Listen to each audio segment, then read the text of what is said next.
একটা quarter litre street fighter লুকসের বাইকে কি এক্সপেক্ট করতে পারি আমরা? দুর্দান্ত হ্যান্ডেলিং, মারাত্মক অ্যাগ্রেসিভ একটা লুকস, তার সঙ্গে ফাটাফাটি একটা পারফরমেন্স।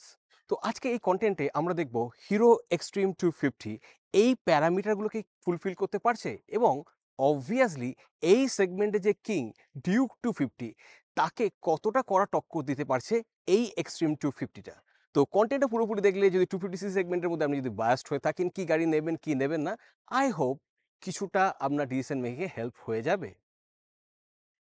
ডাইমেনশনের গল্পটা একটু বলে দিই। স্টিল ট্রেলিস ফ্রেম পেয়ে যাবেন, তার সঙ্গে 167 মিলিমিটারের গ্রাউন্ড ক্লিয়ারেন্স পেয়ে যাবেন।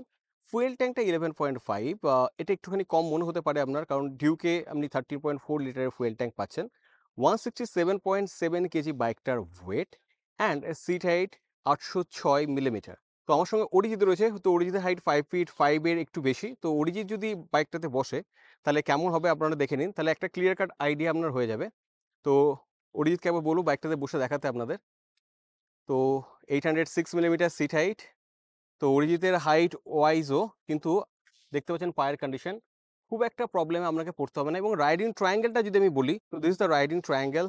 বিট স্পোর্টি, অ্যাগ্রেসিভনেস আপনি পেয়ে যাবেন। ফুটপেকটা সামান্য রেয়ারে সেট, হ্যান্ডেলবারটা বেশ ওয়াইড, এবং হ্যান্ডেলবার অব্দি পৌঁছাতে ওকে একটু হাতটা বাড়াতে হচ্ছে।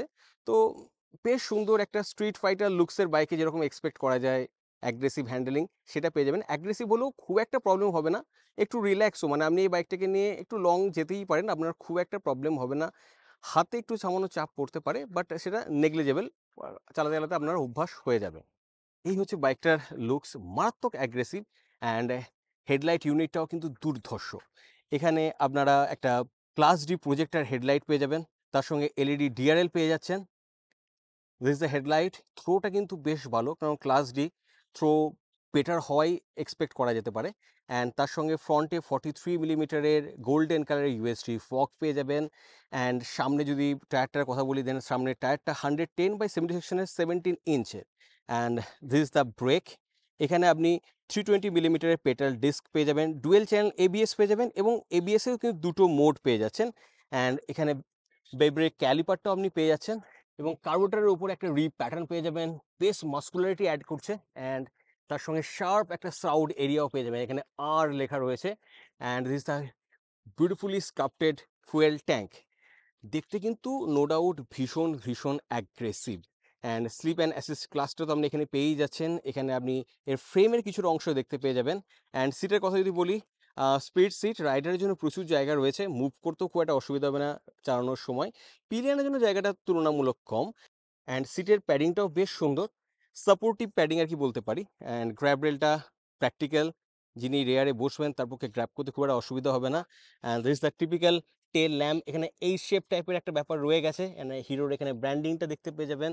অ্যান্ড রেয়ারের আন্ডারপ্রিন্টসের কথা বললে, রেয়ারে 6 step preload adjustable gas charged মনোশকটা পেয়ে যাচ্ছেন, 230 মিলিমিটারের পেটাল ডিস্ক পেয়ে যাবেন। অ্যান্ড নাম্বার প্লেটের জায়গাটা, এখানে টায়ার হাগারটা একটু নিচের দিকে রয়েছে, কাদা আর কি ছিটকে পিঠে লাগতেই পারে।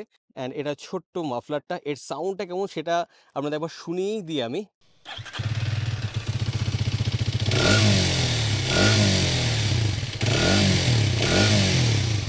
বেশ সুন্দর সাউন্ড বাইকটার।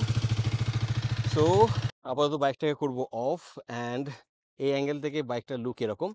ইঞ্জিনের কেসিংটাও কিন্তু বেশ সুন্দর, এখানে গোল্ডেনের সঙ্গে ব্ল্যাকের টাচ পেয়ে যাবেন। অ্যান্ড ইঞ্জিনের কথা যদি আমি স্পেসিফিকলি বলি, দেন এখানে 249.03 সিসির 4 valve single cylinder liquid cooled FI engine পেয়ে যাবেন, ডিওএসসি রয়েছে। অ্যান্ড তার সঙ্গে 9250 আরপিএমে 30 পিএস ম্যাক্সিমাম পাওয়ার প্রডিউস করবে।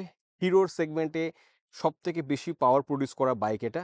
অ্যান্ড তার সঙ্গে 7250 আরপিএমে 25 নিউটন পিক টর্কটা প্রডিউস করে। হিরো ক্লেম করছে 0 to 60 কিলোমিটার যেতে বাইকটা মাত্র 3.2 সেকেন্ড টাইম নেবে।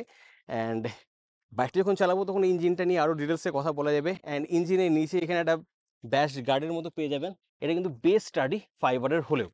তো এবার বাইকটার ইনস্ট্রুমেন্ট ক্লাস্টারগুলো একবার চেক করে নিই আমরা। তো এখানে হ্যাজার্ডের লাইট পেয়ে যাচ্ছেন, এখানে স্টার্ট স্টপ ইগনিশনের জন্য পেয়ে যাচ্ছেন, এখানে এসওএস সুইচটা পেয়ে যাচ্ছেন, এখানে আপার বিম লোয়ার বিম পাস সুইচ রয়েছে, মানুষগুলোকে কন্ট্রোল করার জন্য এখানে সুইচ রয়েছে, টার্নিং ইন্ডিকেটর রয়েছে, হর্ন রয়েছে। সুইচের কোয়ালিটি খুব একটা খারাপ না, ফ্লিমসি খুব একটা আপনার মনে হবে না। অ্যান্ড এখানে আপনি একটা ইউএসবি চার্জিং পোর্ট পেয়ে যাবেন। And this is the LCD console. TFT console আপনি এখানে পাচ্ছেন না। অ্যান্ড এই এনসিএলই কনসোলটা থেকে কিন্তু আপনি প্রচুর ইনফরমেশন পেয়ে যাবেন। এখানে গিয়ার পজিশন ইন্ডিকেটর রয়েছে, ফুয়েল গেজ রয়েছে, টেম্পারেচারের জন্য রয়েছে, ট্যাকোমিটারটা রয়েছে এবং অবভিয়াসলি স্পিডোমিটারটাও রয়েছে। এবং এখানে আপনি ল্যাপ অ্যান্ড ড্র্যাগ রেস টাইমারটাও পেয়ে যাবেন অ্যান্ড হিরো কানেক্টের মতো ফিচার্সটাও পেয়ে যাবেন। এরপর এর ভেতরে মেনুগুলোকে দেখার জন্য আপনাকে এগুলোকে প্রেস করে করে যেতে হবে। তো এখানে কিছুটা পরিবর্তন হয়ে যাবে। টাইমিং এর ব্যাপারটা যেটা বলছিলাম, ল্যাপ টাইমারের ব্যাপারটা। So this is the here. নেভিগেশনটা পেয়ে যাচ্ছেন, এখানে অটো অ্যাপিয়ারেন্সটা পেয়ে যাচ্ছেন, অ্যান্ড এখানে রোড ট্র্যাক যেটা এবিএস মোড বলছিলাম, সেই এবিএস মোডে রোড অ্যান্ড ট্র্যাক দুটো মোড আপনি এখানে দেখতে পেয়ে যাবেন এবং আপনার প্রয়োজন মতো করে সেটা আপনি চেঞ্জ করতে পারেন। অ্যান্ড এখানে সার্ভিস রিমাইন্ডারটাও পেয়ে যাবেন, ব্যাটারি ভোল্টেজটাও পেয়ে যাবেন এবং তার সঙ্গে ডেট টাইমের মতো ব্যাপারগুলো কিন্তু আপনি পেয়ে যাচ্ছেন। এখানে রিয়েল টাইম মাইলেজটা পেয়ে যাবেন, ফুয়েল এফিসিয়েন্সিটাও আপনি এখানে দেখতে পেয়েছেন অ্যান্ড রেঞ্জটাও কিন্তু পেয়ে যাবেন। সো প্রিটি মাচ ইনফরমেটিভ এই ডিসপ্লেটা। তবে ওইটাই একটা ব্যাপার যে 2FT ডিসপ্লেটা নয়, আদারওয়াইজ কিন্তু ইনফরমেশনের ব্যাপারে কোনো রকমভাবে ডিসঅ্যাপয়েন্টমেন্ট আপনি কিন্তু ফিল করবেন না। লুকসের মতো ইঞ্জিনটাও বেশ অ্যাগ্রেসিভ এবং characterful. Across the rev range engine pulls clearly and strongly. Bottom এন্ডের ট্র্যাক্টিবিলিটিটাও বেশ ভালো। রেভ হ্যাপি টর্কি ইঞ্জিনটা রেড লাইন অবধি যোগ্য সঙ্গত দেয়।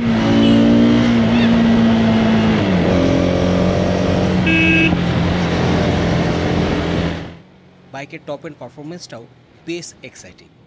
ওপেন টার্ম্যাকে 150 অ্যাচিভ করতেই পারেন, খুব একটা আপনার অসুবিধা হবে না। থ্রিলিং স্প্রিন্টের সাথে সাথে রিল্যাক্সড ক্রুজিংয়েও এই বাইকটা বেশ স্বাচ্ছন্দ্য। ইঞ্জিনের রিফাইনমেন্ট লেভেলটা ভালো, তবে হায়ার রেপ ব্যান্ডে গেলে সিট, ট্যাঙ্ক, ফুটপেগে কিছুটা ভাইব্রেশন আপনি পাবেন। এই বাইকটা থেকে on an average 30 to 35 kilometre per litre expect করতেই পারেন, বাট এটা সম্পূর্ণ রকমভাবে নির্ভর করবে রাইডিং স্টাইল এবং কন্ডিশনের উপর। 6 speed gearbox with slip assist clutch, base light, slick এবং প্রিসাইজ। স্টিল টেরিস ফ্রেম আর বিউটিফুল সাসপেনশন কম্বোটার জন্য বাইকের হ্যান্ডেলিংটা জাস্ট পিওর ফান। মারাত্মক নিম্বল, অ্যাজাইল এবং অ্যাজ পার রাইডার্স ইনপুট রেসপন্সটাও predictable. Sub 24 degree rake angle, 86 millimeter trail and wide handle বারটার জন্য বেশ ফ্লেক্সিবল, ফলে সিটি ট্রাফিকের টাইট কর্নারেও ইটস ফিল ডিলাইটফুল। ওভারঅল স্টেবিলিটিটাও বাইকটার খুব ভালো। সাসপেনশন অন আ স্টিফার নোট, লো স্পিডেতেও এই ফার্মনেসটা বোঝা যায়। বাজে রাস্তা, স্পিড ব্রেকারগুলোতে আপনাকে স্লো হতেই হবে, তবে ড্যাম্পেনিংটা বেশ ভালো। কখনোই আপনার এরকম মনে হবে না বাইকটা আপনাকে ছিটকে ফেলে দেবে। ডুয়েল চ্যানেল এবিএস যুক্ত ব্রেকগুলো যথেষ্ট ভালো স্টপিং পাওয়ার প্রডিউস করে এবং এর ফিডব্যাকটাও বেশ ভালো। তবে কিছু কিছু সময় আপনার রেয়ারের বাইটটা তুলনামূলক কম অনুভব হতে পারে। এত কিছু ভালো হওয়ার পরেও এমআরএফ টায়ারটার জন্য ওভারঅল পারফরমেন্সটাতে একটু হলেও লিমিটেশন চলে আসছে। পারফরমেন্স, আউটরাইট হ্যান্ডলিং যদি আপনার কাছে বেশি প্রায়োরিটি পায়, দেন রেকমেন্ডেড বাইকটা কেনার পর টায়ারটাকে আপনি আপগ্রেড করে ফেলুন, তাহলে আরও বেটার ফিডব্যাক আপনি এই বাইকটা থেকে পেয়ে যাবেন। So after riding this bike what I felt, okay, 250cc ক্যাটাগরির মানে স্ট্রিট ফাইটার ক্যাটাগরিতে ওভারঅল সমস্ত রকম দিক থেকে বিচার করলে, ক্যাপাবিলিটির দিক থেকে বিচার করলে স্টিল ডিউক 250 কিন্তু দ্য বেস্ট, এটা বলতেই হবে। কিন্তু যদি আমরা প্র্যাকটিক্যালিটি চাই, লো রানিং কস্ট চাই, অ্যাফোর্ডেবিলিটি চাই, উইদাউট কম্প্রোমাইজিং পারফরমেন্স, হ্যান্ডেলিং, তো সেক্ষেত্রে বসে এই কথাটা বলতে পারি this bike make more sense. এখান থেকে দুর্ধর্ষ হ্যান্ডেলিং পাবেন, দুর্ধর্ষ পারফরমেন্স পাচ্ছেন এবং ট্র্যাক্টিবিলিটি বাইকটার ভীষণ ভালো। সিটির মধ্যে নিয়ে যান নো প্রবলেম, হাইওয়েতে নিয়ে যান নো প্রবলেম। এবং এই বাইকটার সব থেকে ভালো যে জিনিসটা হচ্ছে, যেটার জন্য অ্যাকচুয়ালি ডিউকের থেকে আপনি এটাকে বেশি প্রেফার করতে পারেন, সেটা হচ্ছে এর প্রাইস ট্যাগ। তো ভ্যালু ফর মানির দিক থেকে দেখতে গেলে উইদাউট কম্প্রোমাইজিং এনিথিং, এই বাইকটা কিন্তু আপনি 250cc স্ট্রিট ফাইটার ক্যাটাগরিতে কনসিডার করে দেখতেই পারেন। আমার মনে হয় কাছাকাছি কোনো হিরো শোরুমে আসুন, গাড়িটা নিজে একবার দেখুন, পারলে টেস্ট রাইড নিন এবং আপনি নিজে ফিল করুন এই বাইকটা আপনার জন্য কতটা পারফেক্ট। তো এই ছিল হিরো এক্সট্রিম 250 চালানোর পর এই বাইকটা সম্পর্কে আবার অভিমত।